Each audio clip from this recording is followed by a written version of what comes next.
안녕하세요. 하루하루의 사건을 다루는 사건번호 MC 황유빈입니다. 반갑습니다. 오늘 저희가 알아볼 주제는 바로 스토킹입니다. 요즘 심각한 사회 문제로 대두되고 있는 스토킹 범죄에 대해서 저번과 마찬가지로 손흥빈 게스트님과 함께 이야기를 나눠보도록 하겠습니다. 네, 안녕하세요. 손형빈이라고 합니다. 네, 안녕하세요. 저번 라디오를 성공적으로 마쳤습니다.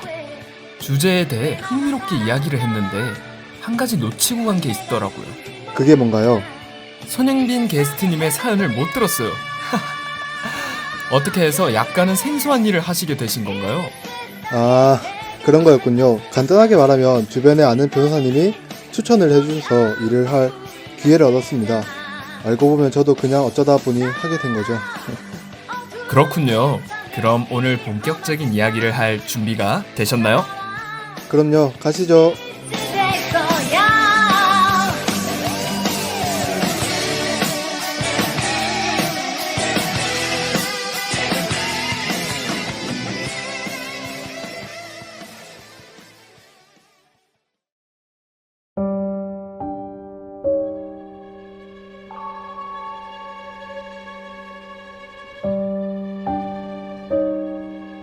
사실 이 문제는 좀 이미 법도 통과가 되고 사회에서 해결책을 마련했었어야 했는데 이제서야 이거와 관련된 법이 통과되었다고 하더라고요. 스토킹인데요.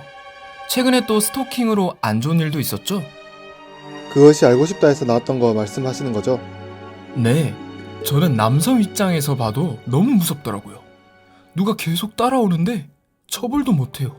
그리고 인터뷰 장면에서 기억이 남는 게 2년형을 받았대요. 근데 그 사람의 말을 들어보면 2년 뒤에 내가 어떻게 될지 어떻게 하냐고 확 감정이입이 되면서 저 사람은 피해자인데 왜 2년 동안 불안에 떨면서 살아야 하지? 라는 생각이 들더라고요. 심지어 그 2년조차도 최근에 법이 개정되어서 형량이 늘어난 거지 예전 같았으면 아예 형벌을 받지 않는 것도 많다 하더라고요. 벌금형으로 끝나는 경우도 있고요. 모든 문제에 대한 해결을 하는 게 원인을 찾는 것부터라고 생각을 해서 그 스토킹을 하는 사람들의 심리에 대해서 좀 봤으면 하는데요. 스토킹하는 사람들의 심리에 대해서 이제 범죄 심리학 쪽에서도 연구를 많이 하고 정신 분석을 하시는 분들도 스토킹의 심리학에 대해서 연구를 많이 하시는데요. 예전에는 스토킹하는 사람들 대부분 정신적이나 망상이 있을 거라고 생각을 했었어요. 그래서 망상 중에 색적 망상이라 해가지고 상대방이 나를 좋아한다고 착각하거나 상대방이 나와 사랑에 빠졌다고 믿는 망상이 있어요. 망상이니까 기본적으로 설득이 되지 않는 논리를 넘어서는 믿음인데 그런 믿음을 갖고 있는 사람들이 상대방을 어떤 성적인 이유로 추적하고 쫓아가는 거라고 설명을 했는데 그게 많이 정보가 축적되고 실제로 가해자들을 분석하다 보니까 대부분의 스토킹을 하는 사람들은 망상을 갖고 있는 경우가 흔치 않았어요. 정신병을 가지고 있는 경우가 거의 없고요. 그 말인즉슨 현실 검증력이 대부분 유지되는 상태에서 스토킹을 했다는 거예요. 사리 판단점을 할 수 있는 심신 상태잖아요.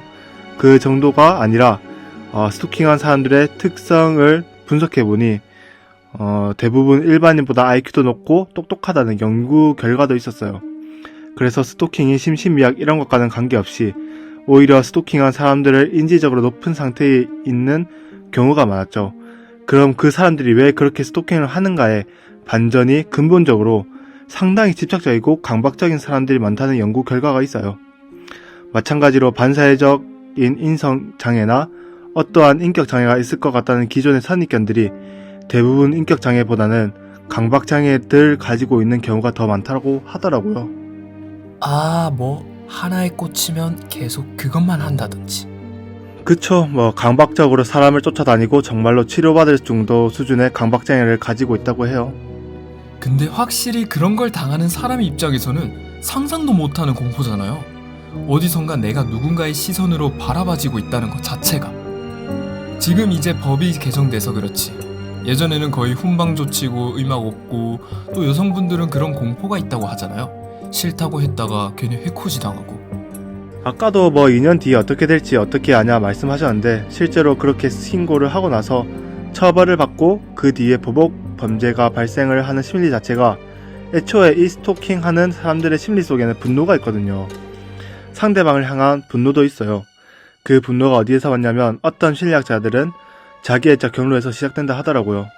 그 자기애적 경로는 그 자기애적으로 형성되어 있는 자기 대상이라는 심리학적인 대상이 부정될 때 느낌이 드는 건데, 쉽게 말해서 저 사람이 나한테 굉장히 중요한 사람이 된 거죠. 저 사람이 나를 알건 모르건 실제로 관계가 없던 간에요. 근데 내가 저 사람에게 어떤 방법으로 나의 마음을 표현했을 때 거절당했다고 느끼면 그게 엄청나게 강력한 분노로 바뀔 수 있다는 거죠. 그래서 스토킹하는 사람들이 대부분 말하는 게, 상대방에게 마음을 표현했다고 거절당했다고 느꼈을 때 강렬한 분노를 느끼면서 그게 스토킹에 대한 집착으로 바뀌는 경우가 많거든요. 저번에 이슈가 된 사건에서는 게임에서 만났다고 하더라고요. 게임에서 만났다가 실제로 이제 좀 만나자 이런 이야기를 했는데 거절당하니 그게 강렬한 분노가 되어서 폭력적인 사고로 이제 번진 건데, 이게 상대방이 나를 싫다 계속 거절하다가 경찰이 신고를 해가지고 나를 처벌받게 하면은 그게 거절감이 훨씬 더 크잖아요. 더 크게 거절받았다고 생각하고 분노를 더 키우는 거기 때문에 심리적으로 봤을 때도 법적 문제가 발생할 가능성이 충분히 있다고 볼 수밖에 없죠. 그리고 또 한 가지는 처벌을 실질적으로 하기가 어려운 경우가 많잖아요. 뭔가 실제적인 피해가 발생하기 전에는, 예를 들어 버스에서 내려 집 앞까지 쫓아오는데 집 안까지 쳐들어오거나 위협을 가는 게 아니라 쳐다보기만 했다던가, 뭔가 피해를 증명하기 어렵고 증명을 한다 하더라도 쳐다만 봤다고 상대방을 무기징역을 줄 순 없잖아요. 그럼 더더욱 작은 처벌을 받거나 처벌을 받지 않을 수도 있고, 상대방이 나를 신고했다는 그런 분노만 더 키워서 피해자분들은 그런 신고에 대한 불안감이 커지니까 오히려 신고하지 못한다는 경우도 있고, 그런 악순환이 계속 반복되는 것 같아요. 그렇군요. 또 낮은 처벌을 받다 보니까 이게 이렇게 해도 되겠구나 라고 생각하게 되는 부분도 굉장히 중요한 것 같아요. 네, 그렇군요. 아까 말씀드렸다시피 스토킹이라는 것 자체가 어떤 심신미약의 상태에 빠져서 버리는 게 아니고, 자기 판단의 결과를 충분히 예측할 수 있는 현실 검증력이 유지되는 사람들이 버리는 경우가 굉장히 많아요. 아까 제가 이야기해드렸던 자기애적 경로나 이런 것들이 심신미약을 일으키는 병은 아니거든요. 애초에 병도 아니고요. 심리현상을 설명하는 용어일 뿐이니까 이게 가해자에게 어떤 병이 있어서 그렇게 된 게 아니라 단순히 가해자의 범죄고, 피해자들은 그 범죄의 피해자가 된 것 뿐이니까, 저희가 가해자의 심리를 설명하는 게 가해자를 보호하거나 변명하고자 하는 게 아니라 오히려 가해자에게 처벌이 좀 더 명확하고 분명하게 해줬으면 하는 바람이 있네요. 이 분들의 특징은 병리적인 것보다 좀 상대방의 거절 신호에 둔감한 사람도 있는 것 같아요. 사실 상대방을 스토킹하는 사람들은 그 신호를 되게 많이 받았을 거란 말이에요. 상대방이 분명히 거절하는 의사를 밝혔음에도 불구하고 계속하는 게 스토킹이잖아요. 이분들의 특징은 결국은 거절하는 신호에 대해서 굉장히 둔감하거나, 하지만 의식적으로 둔감해도 결국 무의식적으로 쌓일 거란 말이에요. 그게 쌓이고 터진 순간 그때 모든 걸 다 갖고 분노로 표출하는 그런 부분도 있지 않나 라는 생각도 해요. 그렇다면 혹시 이런 스토킹을 예방하거나 대처하기 좋은 방법은 무엇일까요? 처음에 그런 말을 했잖아요.